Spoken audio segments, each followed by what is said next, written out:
안녕하세요, 여러분. 마라톤 독서 클럽의 라이언킨입니다. 오늘도 하가미수 배움터에 오신 걸 환영합니다. 오늘 읽을 2장의 나머지 부분에서는 교사와 부모가 아이들의 문제 행동에 어떻게 대처할지에 대한 중요한 메시지를 다룹니다. 아들러는 우리에게 아이들의 문제 행동에 담긴 목적을 이해하는 것이 무엇보다 중요하다고 말합니다. 단순히 원인을 찾는 대신 적절한 방향으로 이끌어주는 올바른 격려와 지지가 필요하다고 강조하죠. 또한 아들러는 칭찬에 의존하지 말라고 조언합니다.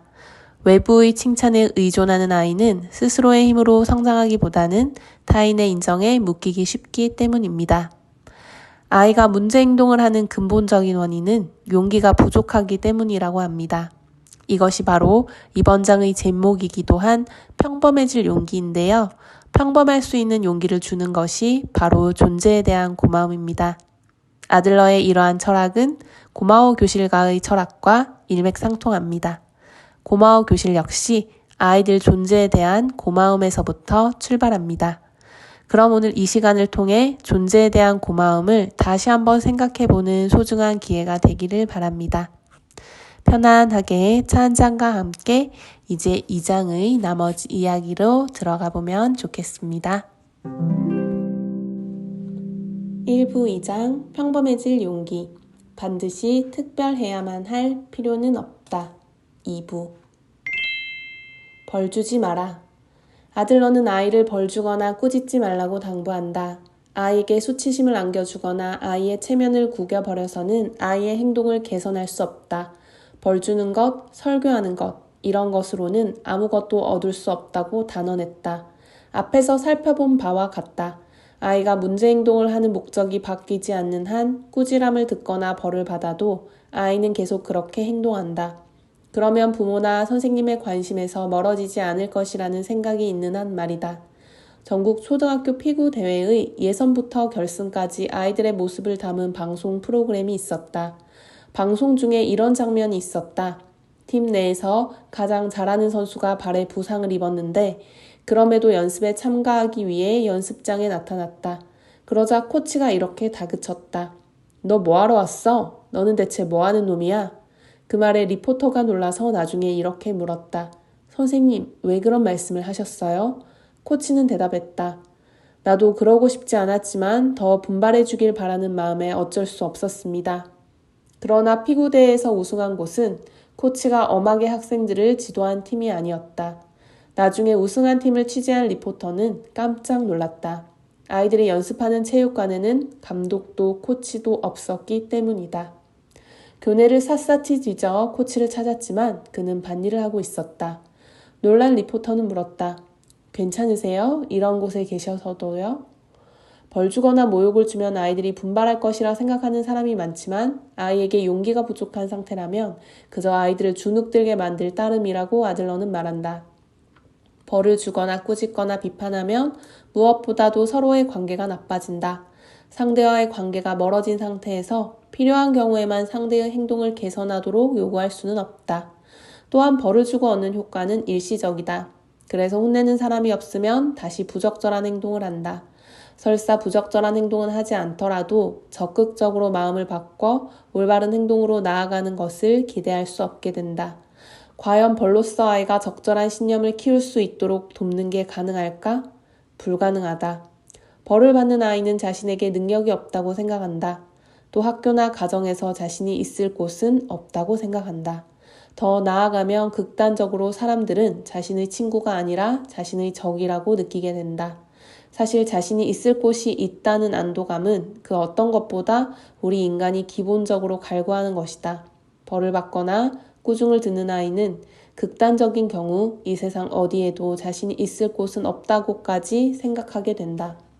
더 나쁜 경우는 어른과 아이 자신 중 어느 쪽이 옳은지 가리려는 권력 다툼을 시도했을 때다. 이때 만약 어른이 이기면 아이는 대놓고 반항하지는 않는다. 이를테면 겉으로는 드러내지 않고 비행이라는 형태로 어른에게 복수하기 시작한다. 여기서 더 진행되면 자신에 대해서는 그 어떤 기대도 하지 말라고 선언해버린다.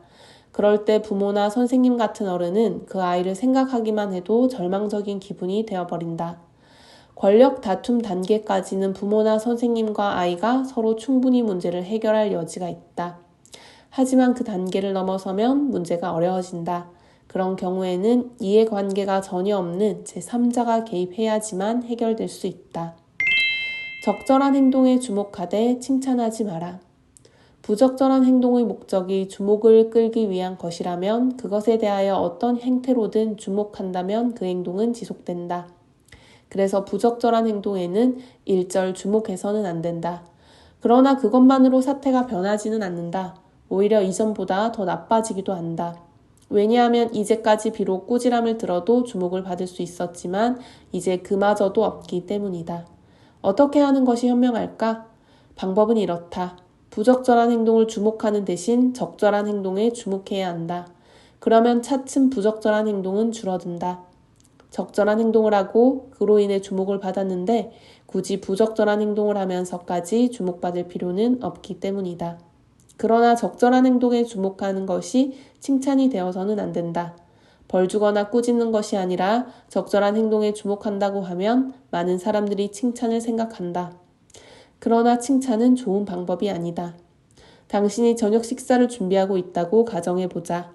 가족들이 돌아와 음식을 한 입씩 입에 넣고는 우와 맛있다. 넌 한다면 할 수 있어? 훌륭해. 참 잘했어. 라고 말한다면 어떤 기분이 들 것 같은가? 일반적인 언어 감각을 지닌 사람이라면 그다지 유쾌하지 않을 것이다. 이런 게 바로 칭찬이다. 칭찬은 능력 있는 사람이 없는 사람에게 위에서 내려다보며 좋다고 상대를 판단하고 평가하는 말이다. 그래서 아래에 있는 사람은 결코 유쾌할 수가 없다. 아이가 처음에는 자신을 칭찬하는 사람을 분명 친구라 느끼고 자신에게 능력이 있다고 느낄지도 모르겠다. 하지만 계속 그럴 수 있을까? 아마 칭찬받는 동안에는 부모를 자신의 친구라고 느낄지는 모르지만 부모의 기대에 미치지 못하는 결과를 얻으면 곧 부모는 자신의 친구가 아니라고 생각하게 될 것이다. 부모의 칭찬이 꾸중으로 바뀔 테니까. 설사 그렇지 않더라도 부모가 기대했던 것에 미치지 못하는 실패를 겪을 경우 아이는 자신에게는 능력이 없다고 생각하게 된다. 용기가 꺾였을 때 아이들은 자신을 실제보다 크게 보이기 위해 발돋움한다. 이 간단한 방법으로 성공과 우월감을 얻으려고 한다. 아이가 문제 행동을 한다는 건 아이를 향한 애정이 부족하기 때문이 아니라 아이의 용기가 꺾였기 때문이다. 아들러 심리학에서는 이를 평범해질 용기라고 한다. 사람은 누구나 보통으로 있을 용기가 없기에 우선은 남들보다 특별히 잘하려고 한다. 그러나 만일 해내지 못할 경우에는 특별히 나빠지려고 한다. 비뚤어지거나 포기해버리는 것이다. 그렇게 함으로써 간단히 성공과 우월감을 손에 넣을 수 있다고 생각한다. 아이들도 마찬가지다. 실제로 무언가를 해내기 위해서는 노력과 인내가 필요하다. 그러나 그게 쉽게 되지 않을 때 보통으로 있을 용기가 꺾인다. 그러면 되레 선생님의 말을 듣지 않거나 칠판 지우개를 던지는 행동을 취함으로써 주변 사람들의 주목을 끌려고 한다. 물론 어렸을 때는 실제로 주목을 얻는데도 성공한다. 우월 컴플렉스와 열등 컴플렉스. 나는 언젠가 아들러의 제자 드레이커스 밑에서 공부한 오스카 크리스텐센의 강연을 들은 적이 있다. 이것이 나와 아들러 심리학의 첫 만남이었다. 나는 강연 전날 통역자로 나와 달라는 연락을 받고 강연회에 참가했다. 그런데 당일에 가보니 내가 할 일이 없었다. 그래서 조금 불편한 마음으로 자리에 앉아 있었다. 그날 크리스텐센은 강연 중에 다음과 같은 이야기를 했다. 드레이커스 교수 밑에서 공부할 때 아들러 심리학과 다른 심리학을 비교 고찰하라는 과제를 받았습니다. 저는 이 과제로 무려 20장의 보고서를 작성해서 제출했습니다. 그 직후 저는 드레이커스 교수에게 불려갔습니다. 왜 이렇게 많은 분량의 보고서를 작성했나? 당시 교수는 2장만 쓰라고 말했었거든요. 저는 이렇게 대답했습니다. 비교 고찰에 흥미를 느꼈기 때문입니다. 교수는 다시 이렇게 말했습니다.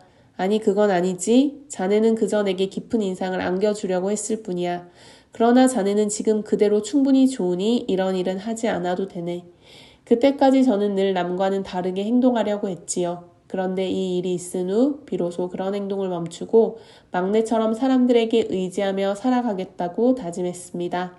그런데 나는 그가 이 이야기를 들려주기 직전 크리스텐센에게 무언가 질문을 했다. 굳이 영어로 할 필요는 없었는데 영어로 질문을 던졌다. 통역을 하라고 해서 왔는데 통역이 필요하지 않게 되었으니 그 정도는 해야겠다고 생각했던 것이다. 그러던 차에 크리스텐센의 이야기를 듣게 되었는데 그걸 듣고 있자니 이런 생각이 들었다. 나는 영어로 질문함으로써 그의 표현대로 청중들에게 나의 존재를 인상 깊게 만들고 싶었던 것이다. 크리스텐센의 경험담이 곧바로 나를 가리키는 것 같았다. 그에게는 실제로 그런 의도가 없었을지도 모르지만 적어도 나는 그런 생각이 들었다. 평범해질 용기. 평범한 사람은 우월 콤플렉스도 우월감도 가지지 않는다. 남들보다 뛰어나야 한다고 생각하는 밑바탕에는 스스로가 못났다는 생각이 깔려 있다. 그 정도는 아닐지라도 적어도 보통으로 있어서는 안 된다는 생각이 자리하고 있다. 내가 아는 젊은 친구는 부모의 뜻을 거스르며 고등학교 진학을 거부했다. 그는 중학생일 때부터 상당히 반항적이었다. 머리는 염색을 했고 눈썹을 밀었다. 그런 그가 어느 날 내게 말했다. 그런 식으로 반항하지 않았다면 부모님은 저에게 관심조차 두지 않았을 거예요. 보통으로 입지 못하는 사람은 항상 특별해지려고 한다.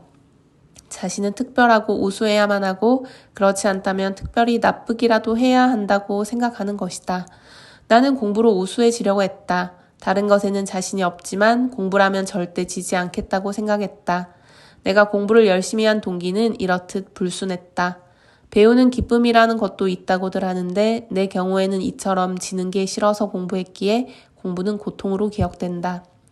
크리스텐센이 지적했듯이 필요 이상으로 공부를 해서 나 자신이 우수하다는 것을 선생님이나 친구들에게 각인시키려 했던 것이다.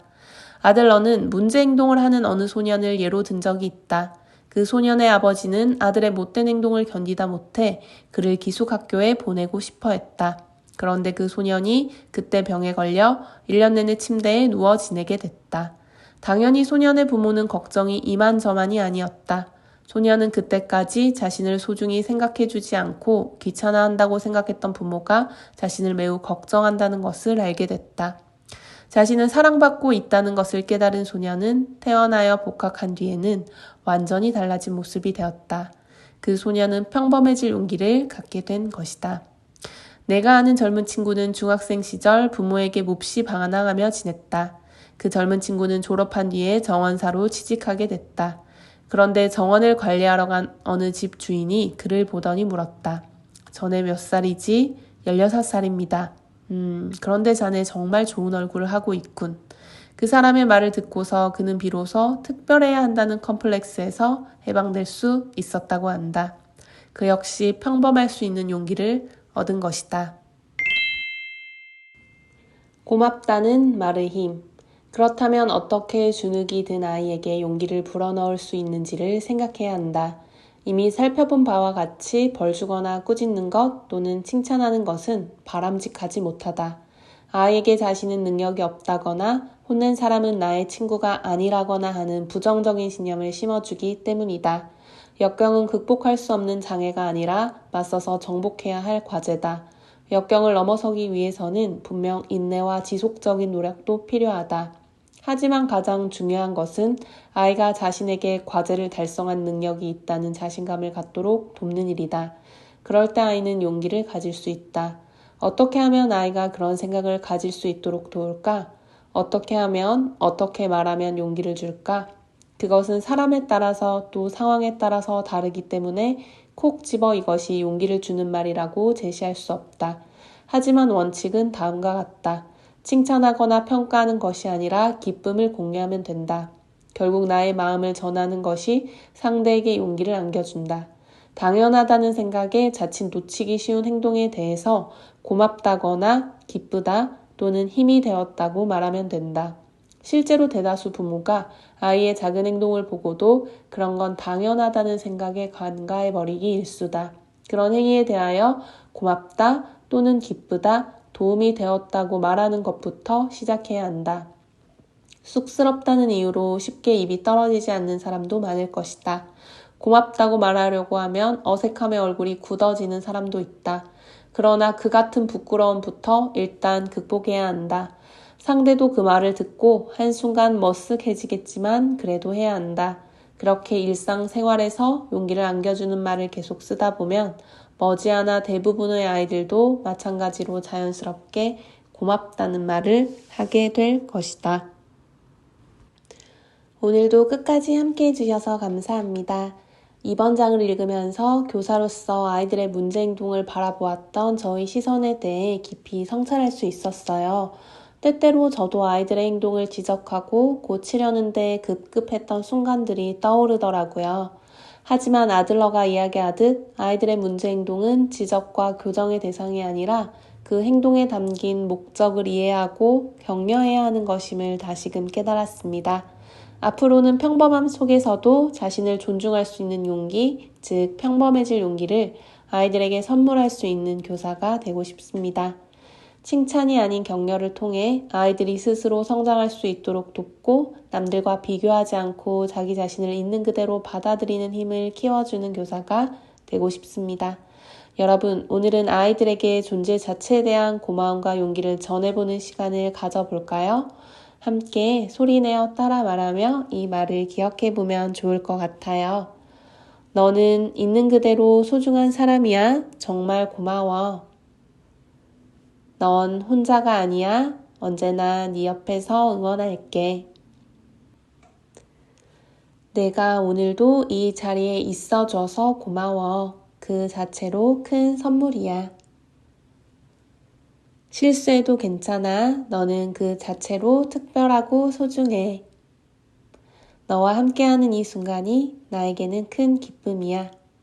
함께 해줘서 정말 고마워. 우리가 함께 나누는 감사와 격려의 말이 교실을 행복하고 따뜻한 공간으로 바꾸는 시작이 될 겁니다. 오늘 이야기가 여러분 마음에도 작은 울림이 되었기를 바라며 고마워 교실 함께 해주시는 모든 선생님들께 감사의 마음도 함께 전해봅니다. 마라톤 독서클럽 라이언킨이었습니다. 고맙습니다. 감사합니다.